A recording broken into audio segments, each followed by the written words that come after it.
ሰላም ቅርሺ ነይሩ መነስድዎ ካዚ ናይ ምንታይ ቅርሺ ብዙሕ ቅርሺ ኣብዛ ኣቕምጠ ነይረ መን እባ ወሲድዎ ዋ እንድዒ ኣይኮነን መን እንዳድልዮ ገዛ ካብኣነን ካብኣኸን ውጪ ተወሲድኽዮ ንገርኒ ዋ እንታይ ክትኮን ኣለኺ ብሓቂ ኽድኺ ብሓቂ ይዋ ሓሺ ደማ ይናገር ኮይኑ ኣረ በስመ ኣብ በሊ ሰላም ናይ ቻናለይ ተኸታተልቲ ከመይ ኢልኩም ደሕና ዲኹም ኣነ ሰላም ኣምላኽ ይመስገን በብናኹም ሰላምኩም ብዙሕ ትርፍ ይበለለይ እምበር ኸስ ንቻናለይ ሓደስቲ ዝኾንኩም ላይክ ሰብስክራይብ ብምግባር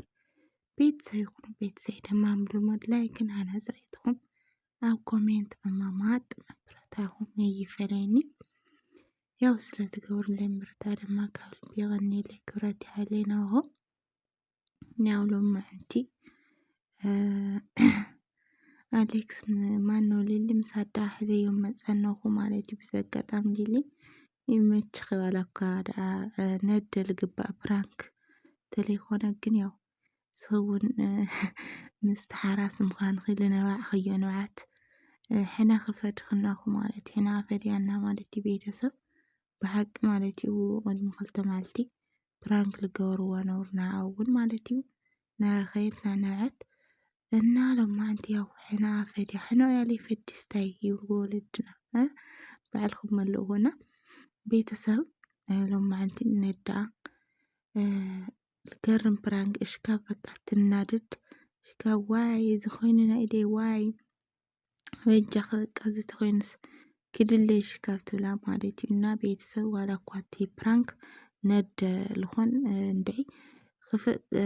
ከንበላስ ኣነ እውን ምስኣ ካፍኡኒ ብዘጋጣሚ ማለት እዩ ግን ያው ፕራንክ ካብ ልኾነ ካብኡ ሌላ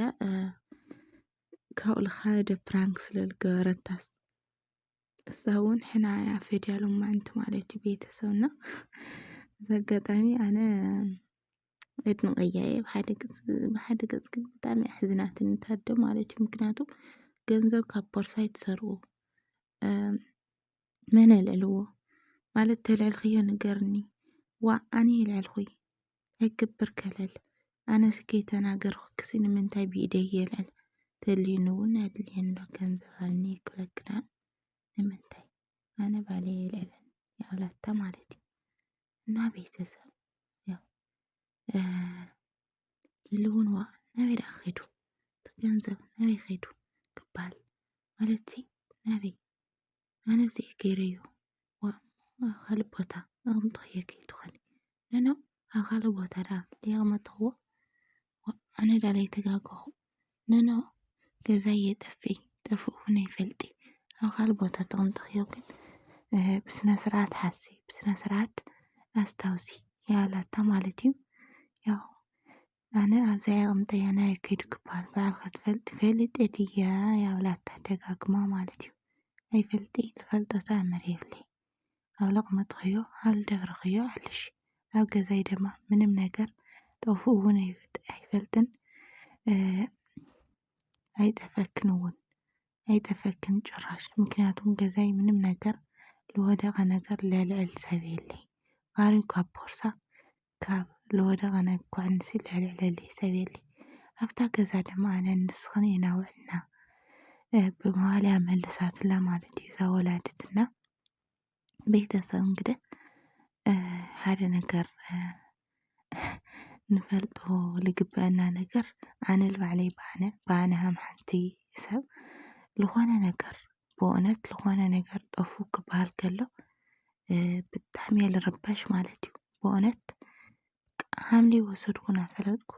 ንፁህቲ ምዃነይ ናፈለጥኩ ግን በቃ በተለይ ኣብ ሓባር ዘለዎ ቦታ ኣብ በዝሒ ዘለዎ ቦታ ልኾነ ነገር ጠፉ ክበሃል ከሎ ትንፋሰይ ዝወፅኣነ ማለት እዩ ብእውነት በቃ ልንህወስእ እንድዒ ስክፍ ሰውነተይ ኩሉ ስቕቕ ይብለኒ ማለት እዩ ቤተሰብና ግን እኳ ሓደ ሰብ ኣነ ንፁህ እየ እንታይ ይመፀኒ ገለ ይብሉ ሲሪየስ በቃ ኖርማል ዝሓስቦ ሰብ ንኣነ ግን በቃ ይስከፍ ሰውነተይ ብጣዕሚ ይስከፍ ይስቀኽ እየ ማለት እዩ ነዳእ ንልል እውን ከመይ ከም ትጨናነቐት ያው ካብ ገዛ ይፍለጥ ነብሩ ማለት እዩ ምክንያቱ ከቢድ እዩ ኣብ ገዛ ክንድሰ ቅርሺ ጠፍየኒ ግን ድማ ኣነ ንስኽን ጥራሕ ኢና ዘለና ብላ ኮስተር ብላ ክትናገራ ከላ ከቢድ እዩ ቤተሰብ ብባዕልና ቦታ ኮይንና ንሕስቦ ከለና ብጣዕሚ ከቢድ ማለት ኢና ያው እውን ኮስተር ብላ ናበይ ከይዱ እቲ ቅርሺ እኮ ከዝውፅኡ ዝኮነ ስራሕ እዩ ኢሉ ይሆን እናበሉ ሕዚ ድማ መፂኡ እቲ ቅርሺ ዘጋጅ ክለይ ፅንሕ ስለ ዝበለኒ እቲ ቅርሺ ንከዘጋጅ ምስ ከድኩ ግን የለይ ካብ ቦርሳ ተሰሪቁ ተልዕል ክንገርኒ ኣቃፅበይኒ ችግር የብሉይ ላብ ዝውዕሎ እየ ላብ ዝገብሮ የበልኒ ዋ ኣረ ቤት ጃኻ ኣነ የልዕልክዮ ረኹን ዋ መን እንዳወስድዎ ዋ ፈልጠን እየ ምቅንጫርኪ ዓልሽ ብለቕመጥክዮ ኣብለቕመጥክዎ ዳኣ ሰነየ እንዶ ዋ ኣብለቕመጥክ የትሰንዮን ወይ ለይቕመጥክ ትኾኑ እውነት ለመናገር በቤቷ ብዓዳ ትተኣማመን ብገዛ በቃ ብሂወታ ካብ ባዕሊ ሓልፉሲ ኣብ ገዛይ ምንም ነገር ትልዕል ይፈልጢ ብላ ኮስተር ትብል ጠንካራ ኣዶ ለማዓንቲ እየ ምክንያቱ ቆልዑ ደማልዕሎሞ ገለገለ ገለ ይበሃል እዩ ግን ንሳ ግን ምንም ኣብ ገዛይ ምንም ትልዕል ይፈልጢ ለይጠፍአኪ ተኮይኑ ተናገሪ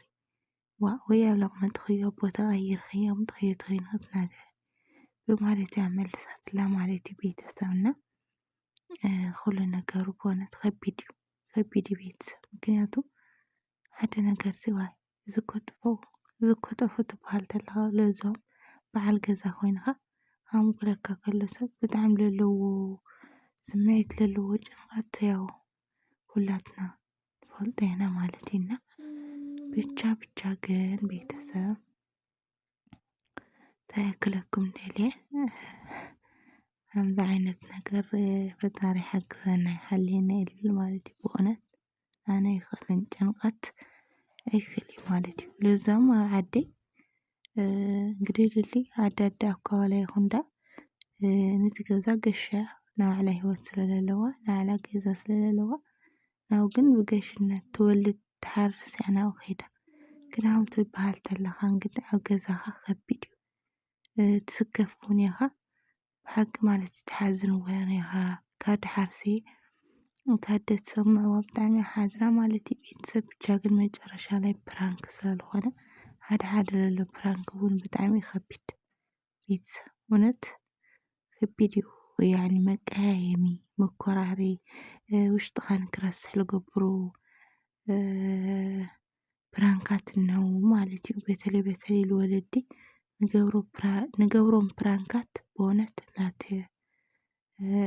ላስተውዐልና ክኾኑ እነዎም እየ ልብል ማለት እዩ ስምዒት የንለኪ ፕራንክ ብሓቂ ተንቁጠብ እውን ተንሓድጎ እውን ካልእ ነገር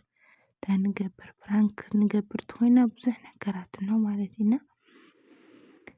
ከምዚ ዓይነት ፕራንክ ተዝተርፍ በሃልቲ ብቀዳማ ከምዚ ኣዴታት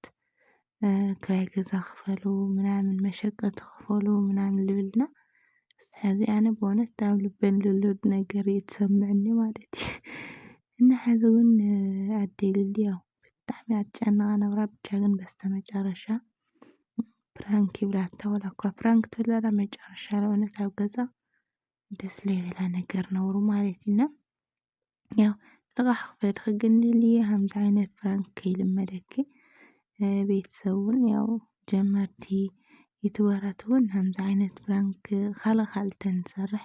ፅቡቅ እዩ ንወላዲ ዘክፍእ ነገር ተይንሰርሕ በሃልቲ እየ ማለት እዩ እና ቤተሰብ ናይ ሎማዓንቲ ቪድዮ እዚ ይመስል ነብሩ ብቀፃሊ ቪድዮ እስካብ ንራኸብ ሰሰናይ እናበልኩ ብዝክሰናበተኩም ማለት እዩ ኩራተይ ሰሰናይ ተፅብቁ ተጥዕሙ መሞቻው ለበለ ንዓኹም እናበልኩ ብዝክሰናበተኩም ባይ ባይ